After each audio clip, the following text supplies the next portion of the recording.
सलीम खान को निकालने के बाद बहुत से कमरों से और भी लोग बरामद हुए। बहुत सी लड़कियां जो धर्मनाथ ने यहाँ पर कैद कर रखी थी उनको भी मैंने आज़ाद करवाया। अब पूरी तरह से मैं उस मंदिर में था। हर कमरे की छानबीन कर ली गई थी, यहाँ तक कि नीलोफर का पता भी चल गया।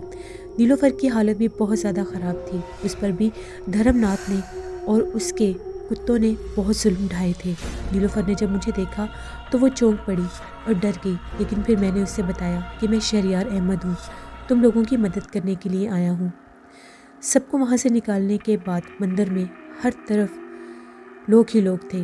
एक तरफ हम लोगों ने उन पुजारियों को बांध रखा था जो धर्मनाथ के काले करतूतों के साथी थे। दासियों ने बढ़ चढ़कर हर बात बताने में अव्वल कारनामा अंजाम दिया। जब पुलिस कमिश्नर और इंस्पेक्टर खान आ गया तो उन सब ने दिल खोलकर धर्मनाथ के बारे में सब कुछ बता दिया। कमिश्नर बहुत ज़्यादा खुश था। कमिश्नर और इंस्पेक्टर खान ने मुझे बहुत ज़्यादा तारीफ़ों से नवाजा और ये कहा कि बहुत जल्द हम लोग धर्मनाथ को गिरफ्तार कर लेंगे, जिस पर मैं मुस्कुराया। तो कमिश्नर ये कहने लगा, क्या हुआ, क्या आपको मेरी कोई बात बुरी लगी, क्या मैंने कुछ गलत कह दिया शेरू दादा? जिस पर मैंने कमिश्नर साहब से ये कहा, नहीं, आपने कुछ भी गलत नहीं कहा, मगर आप नहीं जानते धर्मनाथ कोई आम आदमी नहीं है। वो एक काले जादू का माहिर इंसान है और आपका उसको पकड़ना नामुमकिन है। मैं आपसे वादा करता हूँ बहुत जल्द मैं धर्मनाथ को पकड़ लूँगा और फिर उसको इसी मंदिर के सामने लाकर इबरत का निशान बनाऊँगा। कमिश्नर ने जब मेरी बात सुनी तो कमिश्नर को मेरी बात पर यकीन हुआ और कमिश्नर ने कहा, हमें आपसे यही उम्मीद है। उसके बाद हम लोग वहाँ से वापस आ गए। पूरी बस्ती के लोग बहुत ज़्यादा खुश थे। मैं बहुत ज़्यादा थका हुआ था। मैं कमरे में जाकर लेट गया। जग्गू बहुत खुश था। मैंने जग्गू से ये कहा कि खाने पीने का इंतज़ाम करो, मैं बहुत ज़्यादा थक गया था। जैसे ही मैं कमरे में आकर लेटा, जग्गू के 2 साथी बाहर पहरा दे रहे थे। मेरे लाख मना करने के बावजूद जग्गू को तसल्ली नहीं हो रही थी और उसने पहरे पर अपने 2 साथी मेरी हिफाजत के लिए बाहर खड़े कर दिए थे। जैसे ही जग्गू आया तो मैं क्या देखता हूँ, जग्गू के डेरे पर सफ़ेद चादरें बिछी हुई थीं। वहाँ पर खाने के इंतज़ामात हो रहे थे और बहुत से लोग वहाँ पर जमा थे। मैंने जग्गू से पूछा, आखिर ये सब क्या है? जिस पर जग्गू ने ये कहा, शेरू दादा, आपके इतने बड़े कारनामे के बाद पूरी बस्ती वाले बहुत खुश हैं और वो जश्न मनाना चाहते हैं। मैंने उन्हें बहुत मना किया, लेकिन मेरी किसी ने एक भी नहीं सुनी। फिर मैं भी चुप हो गया। काफ़ी देर जश्न मनाया गया, गीत गाए गए, लड़कियाँ हंस रही थीं, खिलखिला रही थीं। हर तरफ पुररौनक समा था। बहुत खूबसूरत मंजर था। सारे बहुत खुश थे। ऐसे लग रहा था कि इस सुनसान आबादी में ज़िंदगी आ गई हो। सब इस हद तक खुश थे। मैं खाने से फारिग होकर जैसे ही कमरे में गया, अभी मैंने आंखें बंद ही की थी, एकदम से मैं चौंक पड़ा। मेरी आंख खुली तो मैंने खुद को जग्गू के कमरे में नहीं बल्कि एक फ़र्श पर लेटे हुए पाया। हाँ, ये एक कमरा था और मैं उसके फ़र्श पर लेटा हुआ था। पहले तो मुझे यूँ लगा कि शायद मैं कोई ख्वाब देख रहा हूँ। मैंने इधर उधर हाथ पाँव मारने चाहे। जैसे मैं उठकर बैठा तो वह एक छोटा सा कमरा था जहाँ पर गुप्त अंधेरा था। उसके सामने एक लोहे का दरवाज़ा था और दूर बहुत ऊपर एक रोशनदान था। ये मैं कहाँ पर हूँ? ये सब क्या है? मैं तो जग्गू के डेरे पर था, उसके कमरे में था। अभी वहाँ पर जश्न मनाया जा रहा था, फिर मैं कहाँ पर आ गया? मुझे कुछ समझ में नहीं आ रहा था कि ये सब मेरे साथ क्या हो रहा है। अभी मैं इन्हीं सोचों में गुम था कि मुझे वहाँ पर किसी की आहट महसूस हुई। मैंने उठने की कोशिश की। मैं जानता था कि यहाँ से निकलना नामुमकिन है। जिन लोगों ने मुझे यहाँ पर पहुँचाया है, पता नहीं उनका क्या अज़्म था, वो किस लिए मुझे यहाँ पर लेकर आए थे? आखिर वो कौन थे जिन्होंने मुझे इस काल कोठरी में पहुँचा दिया? इससे पहले कि मैं यहाँ वहाँ देखता, वो वजूद जो मुझे अपने करीब महसूस हो रहा था बिल्कुल मेरी आंखों के सामने आ गया। वो बहुत ज़्यादा हसीन एक लड़की थी। जब मैंने उसे देखा तो मैं देखता ही रह गया। उस अंधेरी काल कोठरी में वो हुस्न का एक पैकर मेरे सामने खड़ा था। उसने साड़ी पहनी हुई थी। उसके होंठ बहुत खूबसूरत थे। उसकी आंखों में एक अजीब कशिश और नशा था। मैं इसको देखकर हैरान हुआ और उछलकर खड़ा हुआ। न जाने मुझे ऐसा लग रहा था कि मैंने इसे पहले भी कहीं देखा है। फिर मैंने अपनी याददाश्त पर जब जोर डाला तो मैंने उससे पूछा, क्या तुम पार्वती हो? उसने अपने गुलाब की पंखड़ियों जैसे होंठ हिलाए और कहने लगी, हाँ, मैं पार्वती हूँ। पार्वती, तुम यहाँ? तभी पार्वती कहने लगी, हाँ, मैं यहाँ पर तुम्हारे लिए आई हूँ। सिर्फ तुम्हारे लिए। तुम नहीं जानते मैं कितनी शक्तिशाली हूँ, तुम सोच भी नहीं सकते। मैं पाताल में भी झांक सकती हूँ, समुद्र की गहराइयों में भी झांक सकती हूँ। पार्वती, तुम यहाँ पर क्यों आई हो? तुम मुझ पर इतनी मेहरबान क्यों हो? मैं नहीं जानती मैं तुम पर इतनी मेहरबान क्यों हूँ। तुम मुझे बहुत सुंदर लगते हो, तुम बहुत अच्छे इंसान हो। तुम जानते हो, मेरी शक्ति हासिल करने के लिए और मुझे हासिल करने के लिए बहुत से साधु, पंडित, भगत, बहुत से लोगों ने अपनी उम्रें लगा दी, लेकिन उनके हाथ कुछ भी नहीं आया। उनकी ज़िंदगियाँ ख़त्म हो गई, लेकिन मैं उनके हाथ नहीं आई। लेकिन तुमने कुछ भी नहीं किया, फिर भी मैं तुम पर फिदा हूँ पार्वती। लेकिन मैं ऐसा इंसान नहीं बनना चाहता जिस पर तुम फिदा हो। तुम चाहो या ना चाहो, मैं तुम्हें बता चुकी हूँ ना कि मैं तुम्हें पसंद करती हूँ और बहुत ज़्यादा पसंद करती हूँ। पार्वती, ये सब क्या है? क्या तुम मुझे बता सकती हो कि मुझे यहाँ पर कौन लेकर आया है? तुम्हें यहाँ पर धर्मनाथ और अर्जुन सिंह ने भेजा है। अर्जुन सिंह? मैं सोच भी नहीं सकता था कि अर्जुन सिंह से दोबारा मेरा सामना होगा।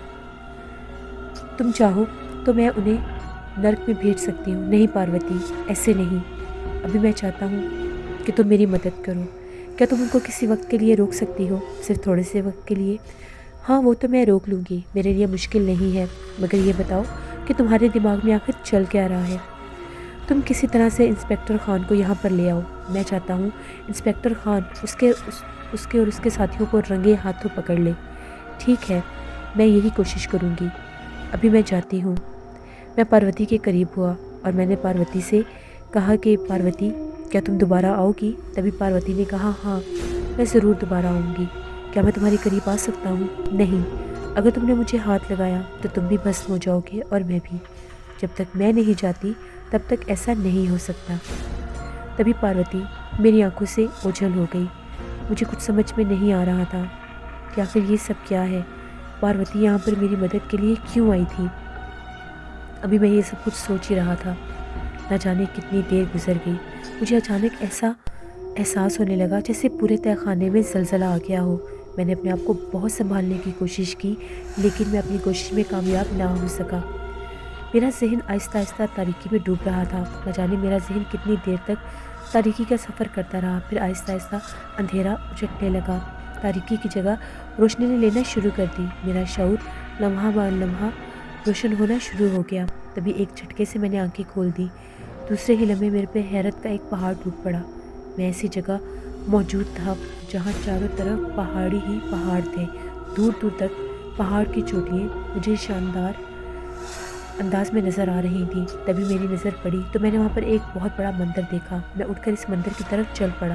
मेरी समझ में नहीं आ रहा था कि मैं वहाँ पर किस तरह से पहुँच गया।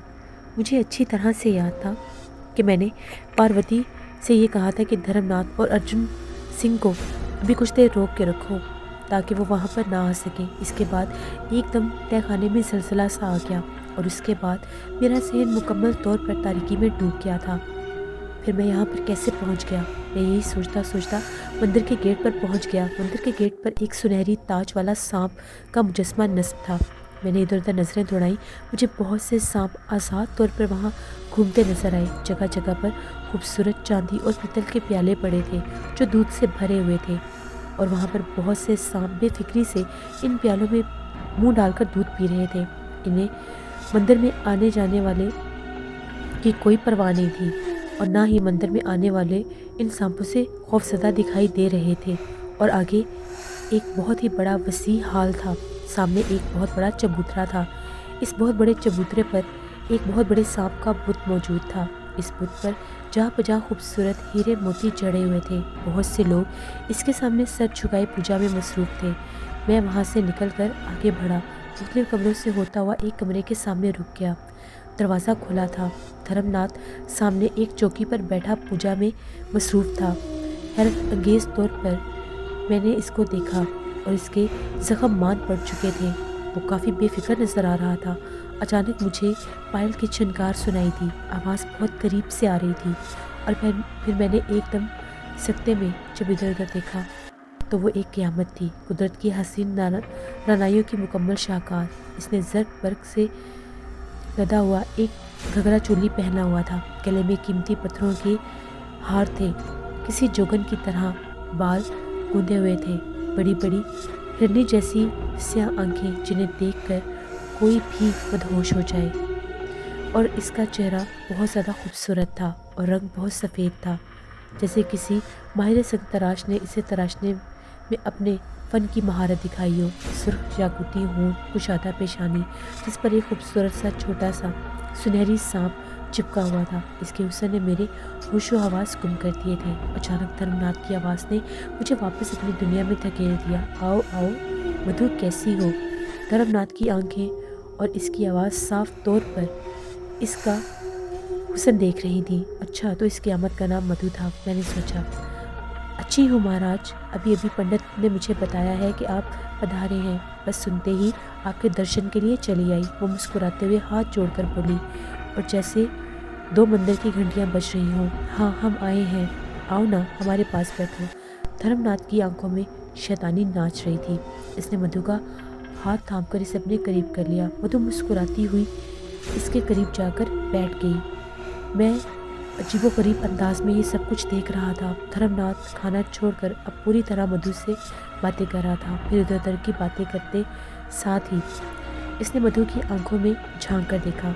अचानक मधु तड़प कर खड़ी हो गई। अरे तुम खड़ी क्यों हो गई हो? बैठो ना मधु, इतनी मुद्दत बाद तो आई हो आज। धर्मनाथ ने मधु से कहा। क्षमा कीजिए महाराज, वो हाथ जोड़कर अजीब लहजे में बोली। मुझे अभी काम है, मुझे जाना होगा। परंतु तुम तो मुझसे मिलने आई थी, फिर अभी इतनी जल्दी जाने की क्या सूझ गई तुम्हें? देखिए महाराज, आप बहुत बलवान हैं। मेरी नस नस में दौड़ते हुए जहर के सामने आप ही फरामोश हो जाएंगे और फिर एक लंबे अरसे तक मैं तकलीफ़ में मुब्तला रहूँगी। इसकी आंखों में नमी तैरती हुई थी। वो बहुत दुखी नज़र आ रही थी। जैसे धर्मनाथ अजीब तरह से आगे बढ़ा और फिर रुक गया। वो यूँ लंबे लंबे सांस ले रहा था जैसे बहुत तवील फासला तय करके आया हो। फिर उसने अपने आप को संभाला और शिकस्तामेज़ लहजे में बोला, हाँ मधु, मैं जानता हूँ, पर मैं भूल गया था। तुम्हारा हुस्न बहुत मुकम्मल है और तुम बहुत खूबसूरत हो। इसीलिए मैं भूल गया था कि तुम एक नागिन हो जो कि किसी को भी डस सकती है, किसी को भी ख़त्म कर सकती है। हाँ महाराज, आपने सही समझा। नाग देवता की भी यही इच्छा थी। मुझे आप जैसे महान पुजारी को नाराज़ करने से बहुत दुख हुआ है। वो हाथ जोड़कर बोली, मुझे क्षमा कीजिए महाराज, अब मैं यहाँ से जाना चाहती हूँ। अचानक धर्मनाथ की आंखें अजीब तरह से चमकने लगी और वो बोला, मधु क्या तुम मेरी सेवा कर सकती हो? वो कैसे महाराज? वो हैरानगी से बोली। वो ऐसे कि हमारा एक मलीज से वास्ता पड़ गया है। वो हमारा पीछा करता हुआ यहाँ पर ज़रूर आएगा। तुम्हें इसे अपने जहर से ख़त्म करना होगा, बस यही हमारी सेवा होगी। वो नफ़रत से भरपूर अंदाज में बोला। कहाँ है वो मलीज? वो गुस्से में फुनकार कर बोली, मैं इसे ज़िंदा नहीं छोड़ूंगी महाराज, बस वो आने ही वाला होगा। 2-3 दिन में यहाँ पहुँच जाएगा और जब वो यहाँ आएगा तो मैं तुम्हें बता दूंगा, परंतु तुम्हें इससे होशियार रहना होगा। वो तुम्हें अपने जाल में फंसाने की पूरी कोशिश करेगा। ऐसा ना हो कि तुम्हें अपनी जान से हाथ धोना पड़ जाए। वो तुम्हें जलाकर भस्म भी कर सकता है। अपनी सुर आंखें घुमाता हुआ धर्मनाथ बोल रहा था। आप चिंता मत करें महाराज, हर काम आपकी मर्ज़ी के मुताबिक होगा। मधु ने सर झुकाकर खौफज़दा अंदाज में उसे कहा, अब मुझे आज्ञा दीजिए, पूजा का वक्त हो रहा है। ठीक है, तुम जाओ। धर्मनाथ ने हाथ उठाकर उसे कहा और वो पीछे हटते हुए वहाँ से चली गई। मधु आहिस्ता आहिस्ता उल्टे पाँव चलती हुई कमरे से बाहर निकली। मधु के निकलते ही मैं तेज़ी से कमरे में दाखिल हुआ। मैं एहतियात से धर्मनाथ की तरफ बढ़ने लगा। मैं धर्मनाथ को ज़ेरे लब कुछ बड़बड़ाता हुआ महसूस कर रहा था और अब मैं उसको यहाँ से फ़रार का मौका नहीं देना चाहता था। मेरी ज़रा सी लापरवाही से ये चुकन्ना हो सकता था। इसी वजह से मैंने बड़े एहतियात और सब्र से काम ले रहा था। मेरे और धर्मनाथ के दरमियान थोड़ा सा ही फासला था और वो फासला लम्हा ब लम्हा कम होता जा रहा था। जैसे ही घड़ी लम्हा ब लम्हा करीब होती जा रही थी, जिसका मुझे शिद्दत से इंतज़ार था। अब धर्मनाथ में और मुझ में सिर्फ 1 मिनट का फासला था। मैंने हाथ बढ़ाकर धर्मनाथ को बालों से पकड़कर अपने हाथों में ले लिया, लेकिन मुझे मेरे इरादे में कामयाबी नहीं हुई। किसी नादीदा कुव्वत ने मुझे जैसे मेरे जिस्म के ऊपर कब्ज़ा कर लिया हो। मेरे आसाब एकदम शल हो गए। मेरी रगों पैर में खून की एक सरायत सी होने लगी। فوری طور پر میرے ذہن میں ایک خیال ابھرا تھا، جیسے گندی اور ناپاک قوتیں اپنے مقصد میں کامیاب ہو گئی ہوں۔ اس سے قبل کہ میں مزید کچھ سمجھتا، اچانک دھرم ناتھ کے سامنے زمین پر ایک گہرا شگاف پڑا اور وہاں سے ایک پنڈت باہر نکل کر آیا اور آلتی پالتی مارے زمین پر چھت کے درمیان متعلق ہو گیا۔ اس کی داڑھی اور مونچھیں کسی خوردار جھاڑیوں کی طرح تھیں، جسم پر گرد ہی گرد کی تہ موجود تھی۔ دونوں ہاتھوں نے اس نے مضبوطی سے اپنے گھٹنوں پر جما دیے تھے۔ اس کے جسم پر ایک لنگوٹی کے سوا اور کچھ نہ تھا۔ ماتھے پر ایک عجیب سی لکیر تھی۔ وہ اپنا چہرہ تبدیل کرنے کے لیے اس کو دھندلا سا کر رہا تھا۔ اس کی ہیئت بہت ہی عجیب تھی۔ ایسا لگ رہا تھا کہ یہ طویل عرصے سے اسی حالت میں بیٹھا ہوا ہے۔ اس کا اور میرا فاصلہ بامشکل 10 گز کا ہوگا۔ زمین کے شک ہوتے ہی دھرم ناتھ تیزی سے اٹھ کھڑا ہوا۔ مہاراج آپ اور یہاں؟ دھرم ناتھ نے بکھلاتے ہوئے لہجے میں پوچھا تو اس نے دھرم ناتھ کی سنی انسنی کر دی اور وہ اپنی سرخ آنکھیں ادھر ادھر گھمانے لگا۔ دھرم ناتھ نے اس کی نظروں کا تعقب کیا اور جب دھرم ناتھ کی نظریں مجھ پر پڑی تو وہ یوں اچھلا جیسے اسے کسی بچھو نے ڈنک مار لیا ہو۔ میں نے ایک بار پھر آگے بڑھنے کی کوشش کی لیکن میں اپنی کوشش میں کامیاب نہیں ہو سکا۔ پھر اس نے تیزی سے اپنے دونوں ہاتھ فضا میں بلند کیے۔ اس کے ہاتھ بلند کرتے ہی اس میں نیلی سی شعاع نکلی جو میرے جسم سے ٹکرائیں۔ مجھے یوں لگا جیسے کسی تیزاب نے میرے جسم کو جلا دیا ہو۔ پھر ایک سیکنڈ کے بعد میرے جسم میں تکلیف کا اضافہ ہوتا جا رہا تھا۔ میرا دماغ سوچنے سمجھنے کی صلاحیت سے محروم ہو رہا تھا۔ اس سے پہلے کہ راجہ راج سنگھ اپنے مقصد میں کامیاب ہوتا، کمرے کی چھت پر ایک خلا نمودار ہوا۔ اس کے ساتھ ہی میرے جسم کو جھٹکا لگا۔ جیسے ہی میرے جسم کو جھٹکا سا لگا، میں تیزی سے آگے بڑھ کر دھرم ناتھ کو بالوں سے پکڑ لیا، مگر دوسرے ہی لمحے مجھے ایک اور جھٹکا لگا اور میرے پیروں نے زمین چھوڑ دی۔ یقیناً مجھے کسی نے بالوں سے پکڑ کر اٹھایا تھا۔ میں آہستہ آہستہ نادیدہ ہاتھوں کی شکنجے میں پھنستا فضا میں بلند ہوتا جا رہا تھا۔ دھرم ناتھ کو بالوں سے پکڑا ہوا تھا، اس لیے وہ بھی میرے ساتھ ہی فضا میں بلند ہوتا جا رہا تھا۔ ہم اتنی تیزی سے فضا میں بلند ہو رہے تھے کہ مجھے آس پاس سے کچھ نظر نہیں آ رہا تھا۔ نیچے دیکھا تو صرف اور صرف جتنی بھی بلڈنگز تھیں وہ مجھے کھلونوں کی مانند نظر آ رہی تھیں۔ اچانک ہی ان نادیدہ ہاتھوں نے میرے بالوں کو چھوڑ دیا۔ میں اور دھرم ناتھ تیزی سے اتنی بلندی سے زمین کی جانب جانے لگے، میرے دل کی دھڑکنیں لمحہ بلمحہ تیز ہوتی جا رہی تھیں۔ مجھے اپنی موت کا یقین ہو گیا تھا۔ ہم دونوں کسی بے جان تنکے کی طرح زمین کی طرف جا رہے تھے۔ ہم دونوں ہی جانتے تھے کہ اس سفر کا اختتام بھیانک اور لرزہ خیز موت ہوگا اور موت جبڑا کھولے ہماری منتظر ہے۔ زمین سے ٹکرانے کے بعد شاید ہماری ہڈیوں کا وجود بھی نہ ملے۔ ہمارے اور زمین کے درمیان فاصلہ کم ہوتا جا رہا تھا۔ ہر آنے والا لمحہ پوری طرح سے میری دھڑکنوں کی ترتیب کو بے ترتیب کر رہا تھا۔ آنے والا ہر لمحہ مجھے موت کے قریب کر رہا تھا۔ میں نے موت کے خوف سے اور بے بسی سے آنکھیں بند کر لیں، مگر دوسرے ہی لمحے میرا دماغ چکرا گیا۔ مجھے کسی نے اتنی شدت سے تھپڑ مارا کہ میں فضا میں کئی کلا بازیاں کھاتا ہوا دور جا کر گرا۔ اس کے ساتھ ہی میرا ذہن تاریکیوں میں ڈوب گیا۔ میں کتنی دیر تک بے ہوشی کی کیفیت میں رہا اس متعلق مجھے کوئی علم نہیں تھا۔ جب دوبارہ میری آنکھیں کھلی تو میں ہڑبڑا کر اٹھ بیٹھا۔ مجھے اپنی قوت بینائی پر شبہ ہو رہا تھا۔ میں کسی پہاڑ کی چوٹی پر بیٹھا تھا۔ میرے قریب ہی ایک عجیب و غریب طرح کی کوئی چیز رکھی تھی۔ جب میں نے غور کر کے دیکھا تو یہ مشین گن تھی۔ یہ سب کیسے ہوا؟ پھر پچھلا سارا منظر مجھے یاد آ گیا۔ فضا میں تھپڑ مارنے والا کون تھا؟ مجھے ناگ مندر سے اٹھا کر لانے والا کون تھا؟ اور اس پہاڑی پر مجھے زندہ سلامت پہنچانے والا کون تھا؟ یہ سب سوال جن کا میرے پاس کوئی جواب نہیں تھا۔ میں نے اس پہاڑی کا جائزہ لیا جس پر میں موجود تھا۔ وہ بے حد سخت اور مضبوط تھی۔ میں ابھی جائزہ لینے میں مصروف ہی تھا کہ اچانک کسی جانب سے تیز شور کی آوازیں سنائی دیں۔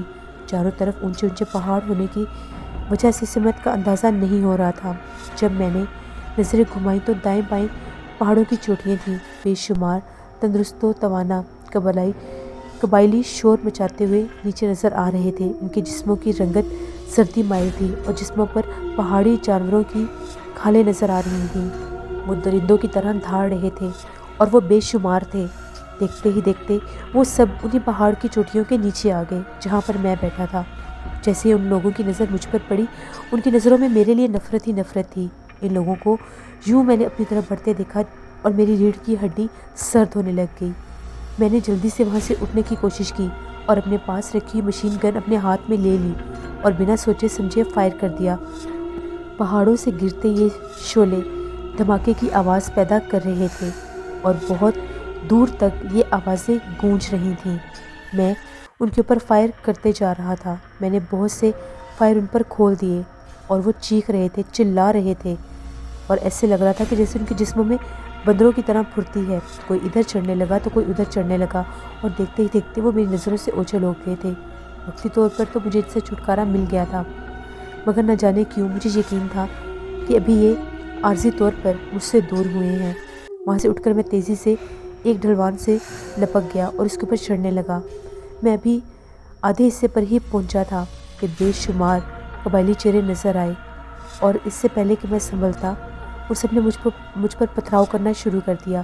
میں گرتا پڑتا بامشکل نیچے آ سکا، پھر بھی کچھ پتھر مجھے لگ گئے تھے۔ نیچے پہنچنے کے بعد میں نے سر اٹھایا تو چاروں طرف اونچی جگہ بے شمار قبائلی موجود تھے اور شور و غل سے پوری وادی سر پر اٹھائی ہوئی تھی۔ یہ تو غنیمت تھی کہ میں وہاں سے جلدی نکل آیا، ورنہ پتہ نہیں وہ مجھے مار مار کر پتھروں سے سنسار کر دیتے۔ میں نے پسٹل کا رخ جیسے ہی پہاڑ کی طرف کیا، قبائلی پوری طرح سے دیواروں پر تیزی سے چڑھتے گئے اور دیواروں کے پیچھے چھپنے لگے۔ شاید انہیں میں ان کی غنیمت تھی، ورنہ اس پسٹل میں موجود گولیاں ان کو چنی کر دیتی۔ میں بہت زیادہ خوف زدہ تھا۔ قبائلیوں کو خوف زدہ انداز میں بھاگنے کی راہ مل گئی اور وہاں سے بھاگ پڑے۔ قبائلی خوف زدہ ہو کر مجھ سے پیچھے ہٹنے لگے۔ میں پیش قدمی کرتا ہوا آگے بڑھا تھا۔ اچانک ہی انہیں ہوش آیا تو کوئی دھماکہ سا ہوا۔ ایسے لگ رہا تھا کہ جیسے ہر جگہ پھٹنے لگ گئی ہو۔ مجھے کچھ سمجھ نہیں آ رہا تھا کہ آخر یہ سب کیا ہو رہا ہے۔ مجھے بہت زیادہ ڈر لگ رہا تھا۔ میں نے 2-3 مرتبہ پسٹل کو ہوا میں لہرایا مگر وہ ٹس سے مس نہیں ہوئے۔ آخر میں نے نتیجے کی پرواہ کیے بغیر ان کے اوپر فائر کھول دیے۔ ہجوم میں بے شمار دہشت زدہ چیخیں بلند ہوئیں۔ ایک شخص تڑپ کر نیچے گرا اور اس نے حیرت سے دیکھا بھاگنے والے درندے بری طرح زخمی ہو چکے تھے، ان کے جسم پھٹ چکے تھے اور ان سے خون نکل رہا تھا۔ یہ منظر دیکھ کر میرے رونگٹے کھڑے ہو گئے۔ وہ عجیب و غریب طرح سے وحشی طور پر آگے بڑھ رہے تھے، شاید وہ مجھے زندہ نہیں چھوڑنا چاہتے تھے۔ ڈھلوان چڑھتے چڑھتے میرے سامنے ایک میدان آ گیا۔ اس کی چوٹیوں پر موجود سارے قبائلی ایک طرف بھاگتے جا رہے تھے، لہٰذا انہیں سنبھلنے کا موقع دیے بغیر میں نے ان کا تعاقب کرنا شروع کر دیا۔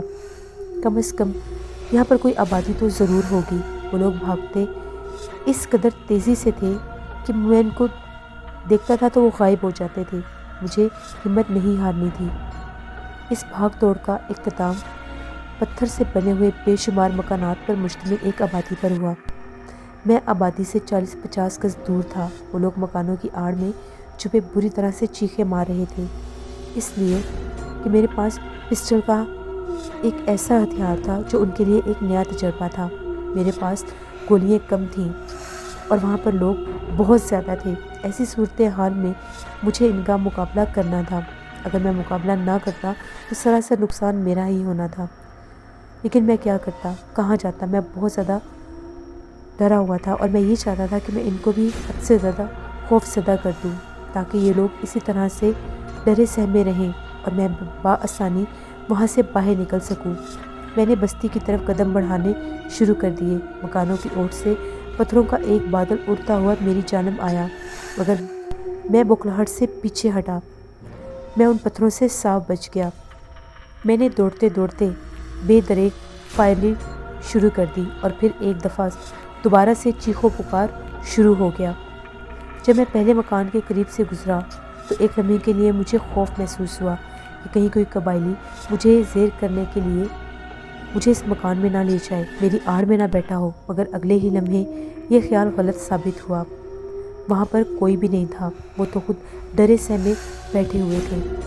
اس نیکسٹ ایپیسوڈ میں آپ لوگ دیکھیں گے کیا شہریار احمد یہاں سے زندہ سلامت بچ کر جا سکے گا، اور آخر آنکھیں بند ہوتے ہی اس کا نیا سفر شروع ہو جاتا ہے تو اس کی منزل کیا ہوگی۔